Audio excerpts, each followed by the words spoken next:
ઘણાને એવું થતું હોય કે નાપાસ થયા એટલે જિંદગી પતી ગઈ, એવું નથી હોતું. ઓકે, આ માણસને આપ સૌ ઓળખતા હશો, મિસ્ટર બચ્ચન, અમિતાભ બચ્ચન. ઓકે, આમને રેડિયો એર ઇન્ડિયામાંથી એવું કહેવાય કે કાઢી મૂક્યા હતા. કારણ એવું કીધું હતું કે તમારો અવાજ યોગ્ય નથી. આ માણસને એ અવાજના લીધે આજે આખી દુનિયા ઓળખે છે. એટલે કોઈ તમારા વિશે શું કમેન્ટ કરે છે, કોઈ તમને શું કોમ્પ્લિમેન્ટ આપે છે, એનાથી જિંદગીમાં કે ફેર જ નથી પડતો. ફેર એનાથી પડે છે કે તમારે એક મંજિલ જે નક્કી કરી છે ત્યાં કેવી રીતે પૂગવું છે. દુનિયા તમને મંજિલે નહીં પુગાડે, તમારી મંજિલ તમારે પોતાએ નક્કી કરવાની છે. ઓકે, સંઘર્ષે તમારે કરવાનું છે, પ્રયત્ન તમારે કરવાનું છે, સફળે તમારે થવાનું છે, નિષ્ફળે થવાનું છે, અને નિષ્ફળતાનામાંથી બોધપાઠ લઈ અને ફરી પાછું સફળ થવાનું છે.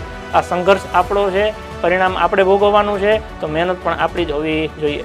દુનિયાની એનાથી કોઈ અસર તમને ન થવી જોઈએ.